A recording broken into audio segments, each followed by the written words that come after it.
दोस्तों 25 अति महत्वपूर्ण प्रश्न दोस्तों जो सभी परीक्षाओं में पूछे जाते हैं। दोस्तों आप कोई सा भी गवर्नमेंट एग्जाम देंगे तो आपके पेपर में ये सब प्रश्न हमेशा देखने को मिलेंगे।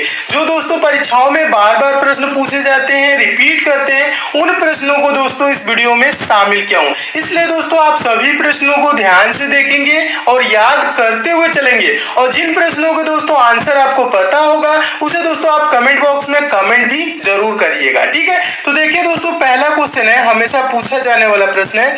प्रश्न दोस्तों, भारतीय संविधान में कितने प्रकार के आपातकाल का उपबंध है? तो दोस्तों चारों ऑप्शन को पढ़ेंगे और आंसर हो जाएगा दोस्तों ऑप्शन नंबर ए। कुल 3 प्रकार के दोस्तों आपातकाल के उपबंध की व्यवस्था की गई है। कौन कौन दोस्तों? पहला राष्ट्रीय आपात, जिसको अनुच्छेद 352 के तहत वर्णित किया गया है दोस्तों। दूसरा है दोस्तों राष्ट्रपति शासन, जिसे अनुच्छेद 356 के तहत वर्णित किया गया है। और तीसरा है दोस्तों वित्तीय आपात, जिसको अनुच्छेद 360 के तहत वर्णित किया गया है। तो कुल कितने प्रकार के दोस्तों हैं आपातकाल की व्यवस्था की गई है? तो 3 प्रकार की। याद रखेंगे, ये प्रश्न हमेशा पूछा जाता है। नेक्स्ट क्वेश्चन देखिएगा दोस्तों, अगला क्वेश्चन है, अगला क्वेश्चन भी इंपॉर्टेंट है। और प्रश्न, जिस प्रश्न का आंसर आपको पता होगा दोस्तों उसे आप कमेंट जरूर करेंगे, इसका आंसर कौन सा होगा, ठीक है। मैं कमेंट देखूंगा आपका। दूसरा देखिए, दूसरा प्रश्न है, राष्ट्रीय मानव अधिकार आयोग का मुख्यालय कहाँ स्थित है? तो दोस्तों इसका आंसर हो जाएगा ऑप्शन नंबर डी सही हो जाएगा, नई दिल्ली में है। राष्ट्रीय मानव अधिकार का आयोग का मुख्यालय कहाँ है? नई दिल्ली। नेक्स्ट क्वेश्चन देखिए दोस्तों, तीसरा प्रश्न है, तीसरा प्रश्न भी इंपॉर्टेंट है, पूछा गया प्रश्न है। संथाल जनजाति किस राज्य में निवास करती है? तो दोस्तों इसका आंसर हो जाएगा ऑप्शन नंबर ए, झारखंड में। ये प्रश्न मोस्ट इंपॉर्टेंट है, इसे याद रखेंगे। संथाल जनजाति किस राज्य में निवास करती है? आंसर हो जाएगा झारखंड। नेक्स्ट क्वेश्चन देखिएगा, अगला क्वेश्चन भी महत्वपूर्ण है। प्रश्न है, कंप्यूटर मेमोरी की सबसे छोटी इकाई है? चारों ऑप्शन को पढ़िए और कमेंट भी करिए, ठीक है। तो इसका दोस्तों आंसर क्या हो जाएगा? ऑप्शन नंबर बी सही हो जाएगा, बिट। कंप्यूटर मेमोरी की सबसे छोटी इकाई बिट होती है। नेक्स्ट क्वेश्चन है, पांचवा प्रश्न देखिएगा। प्रश्न है, निम्नलिखित में से कौन एक गर्म पवन है? तो दोस्तों चारों ऑप्शन को पढ़ेंगे तो इसका दोस्तों आंसर कौन सा सही हो जाएगा? Option number A, सिराको। सिराको दोस्तों एक गर्म पवन है। सिराको दोस्तों सहारा मरुस्थल से भूमध्य सागर की ओर चलने वाली गर्म, शुष्क तथा रेत भरी स्थानीय पवन है। और जो अन्य सभी जैसे बोरा, मिस्टर और ब्लिजार्ड, जो ये सब दोस्तों है ना, ये क्या है दोस्तों? ये ठंडी पवन है, ठीक है। तो अन्य जो है वो ठंडी पवन है और सिराको क्या है दोस्तों? गर्म पवन है। इसे भी याद रखेंगे, प्रश्न पूछा गया है। नेक्स्ट क्वेश्चन देखिए, छठा प्रश्न है दोस्तों, इस वीडियो को आप लास्ट तक जरूर देखिएगा।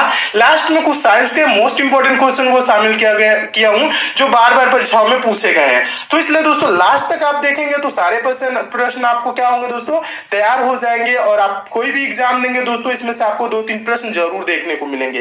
देखिएगा छठा प्रश्न क्या है दोस्तों? छठा प्रश्न है, यदा यदा ही योगी पुस्तक के लेखक हैं? कौन है? चारों ऑप्शन को पढ़िए और कमेंट भी करिए। इसका आंसर हो जाएगा दोस्तों ऑप्शन नंबर ए सही हो जाएगा, विजय त्रिवेदी। कौन है दोस्तों? विजय त्रिवेदी यदा यदा ही पुस्तक के क्या है? यदा यदा ही योगी पुस्तक के लेखक है। तो इसे दोस्तों आप जरूर याद रखेंगे, ये भी इंपॉर्टेंट प्रश्न है।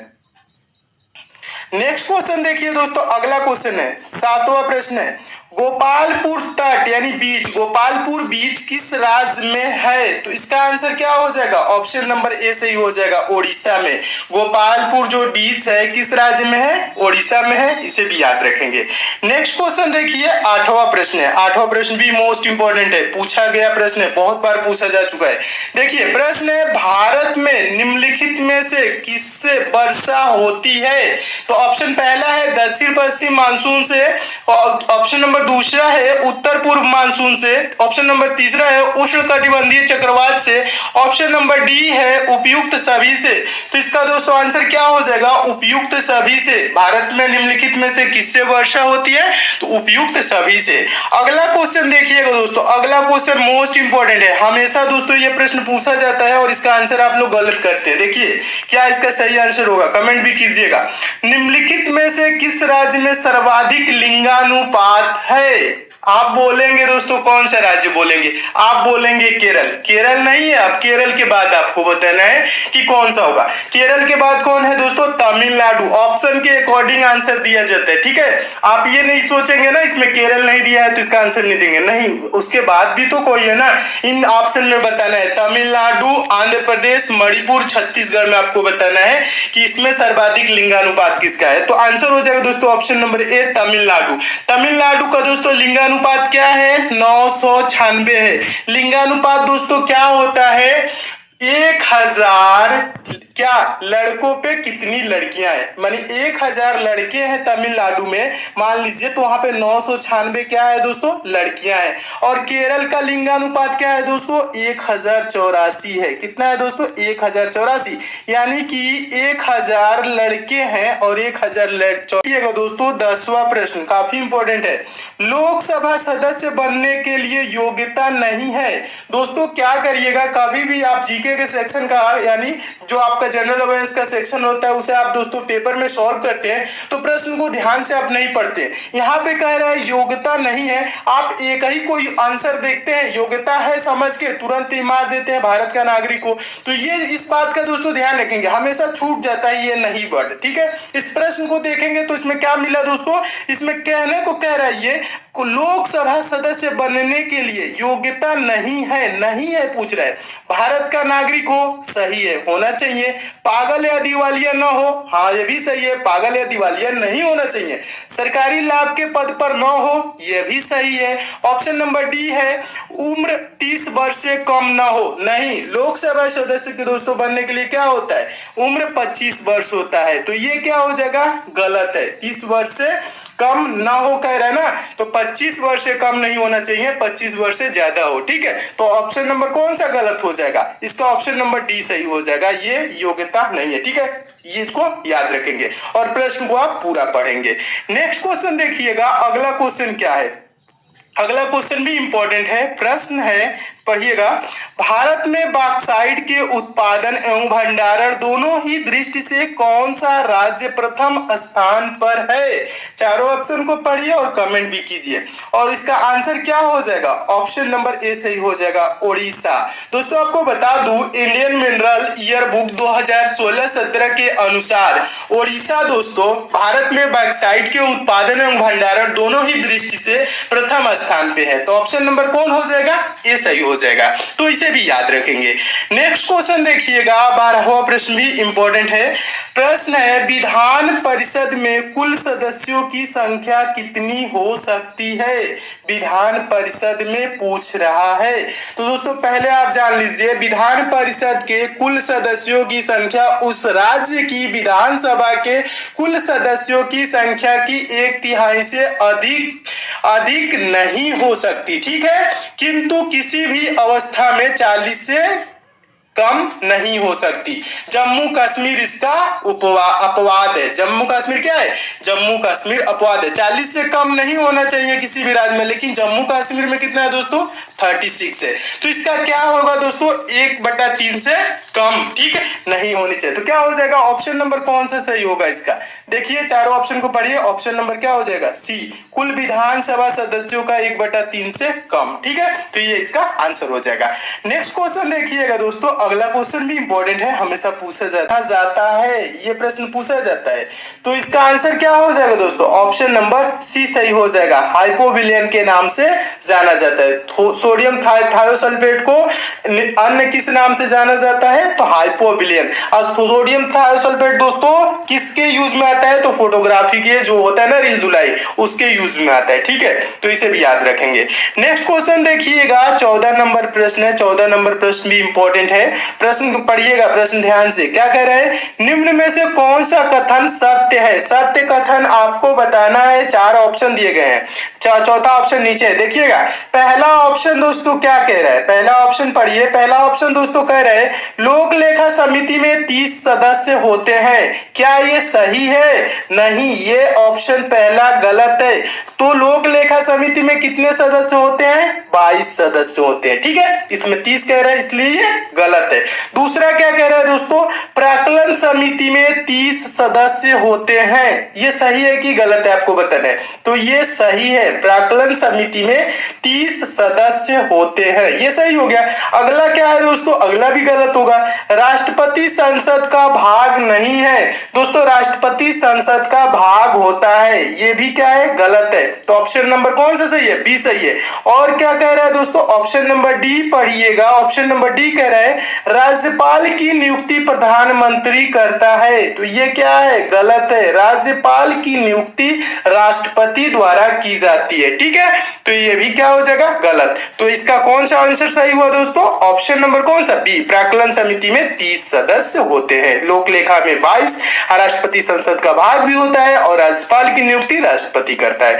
नेक्स्ट क्वेश्चन देखिए, 15 नंबर दोस्तों क्वेश्चन है, गोली चलाते समय बंदूक से पीछे की ओर धक्का लगना किस सिद्धांत पर आधारित है।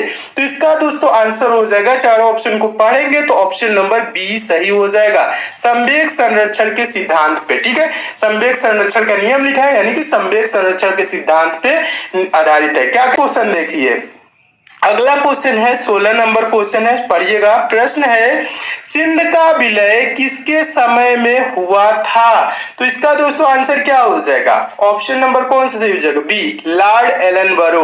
दोस्तों 1843 ईस्वी में लॉर्ड एलन बरो के समय में सिंध का विलय किया गया था। तो लॉर्ड एलन बरो क्या हो जाएगा दोस्तों, आंसर हो जाएगा। तो इसे भी याद रखेंगे, बहुत बार पूछा जा चुका है। नेक्स्ट क्वेश्चन देखिए, मोस्ट इंपोर्टेंट प्रश्न, हमेशा पूछा जाने वाला प्रश्न, जैन धर्म का संस्थापक कौन था। जैन धर्म का संस्थापक कौन था, यह प्रश्न मैं दोस्तों बहुत बार करा चुका हूं, इसे आप कमेंट करके जरूर बताइएगा। और मैं बता रहा हूं इसका आंसर हो जाएगा option number A, Rishabh Dev. Jain धर्म का संस्थापक ऋषभ देव थे, ठीक है। नेक्स्ट क्वेश्चन देखिए, 18वां प्रश्न भी महत्वपूर्ण है। प्रश्न है भारत में यूरोप वासियों के आगमन का सही क्रम है। सही क्रम आपको बताना है, 4 ऑप्शन आपको दिख रहे हैं। ऑप्शन नंबर चौथा क्या है, उपयुक्त में से कोई नहीं है, और 3 ऑप्शन ये रहे। तो इसमें बताइए दोस्तों कौन सा हो जाएगा भारत में यूरोप वासियों के आगमन का सही क्रम। तो इसका आंसर हो जाएगा ऑप्शन नंबर ए, पहले पुर्तगीज यानी कि पुर्तगाली आए, डच, अंग्रेज, ठीक है। ये इसका सही हो जाएगा, ऑप्शन नंबर ए सही हो जाएगा। नेक्स्ट क्वेश्चन देखिए, 19 नंबर प्रश्न है। 19 नंबर प्रश्न भी मोस्ट इंपोर्टेंट प्रश्न है। प्रश्न क्या कह रहा है, पढ़िएगा। प्रश्न कह रहा है निम्नलिखित में से किस तोमर शासक को दिल्ली शहर को स्थापित करने का श्रेय प्राप्त है। किस तोमर शासक को दिल्ली शहर स्थापित करने का श्रेय प्राप्त है। चारों ऑप्शन को पढ़िए और आंसर जरूर दीजिएगा। इसका दोस्तों आंसर हो जाएगा ऑप्शन नंबर सी सही हो जाएगा, अनंगपाल, ठीक है। अनंगपाल को दोस्तों दिल्ली को राजधानी बनाने वाला प्रथम शासक भी कहा जाता है, ठीक है। अनंगपाल याद रखेंगे नाम। नेक्स्ट क्वेश्चन देखिएगा, 20वां प्रश्न। 20वां प्रश्न भी इंपॉर्टेंट है। प्रश्न है निम्न में से कांग्रेस के किस अधिवेशन में गांधी जी को अध्यक्ष चुना गया था। तो आंसर इसका कौन सा सही हो जाएगा, ऑप्शन नंबर ए, बेलगांव अधिवेशन, ठीक है।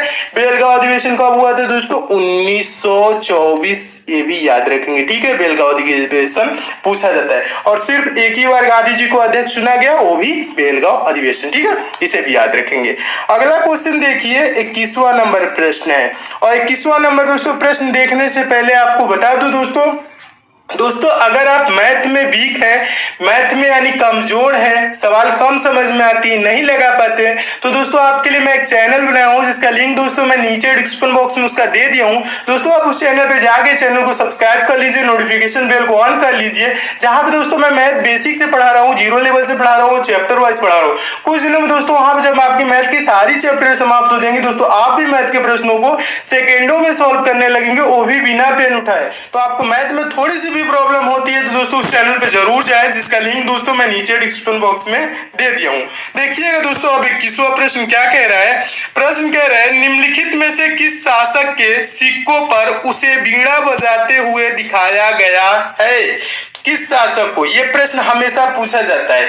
तो इसका दोस्तों आंसर हो जाएगा ऑप्शन नंबर डी, समुद्रगुप्त को। ठीक है, निम्नलिखित में से किस शासक के सिक्कों पर उसे वीणा बजाते हुए दिखाया गया है? तो आंसर हो जाएगा समुद्रगुप्त, ऑप्शन नंबर कौन सा? डी सही हो जाएगा।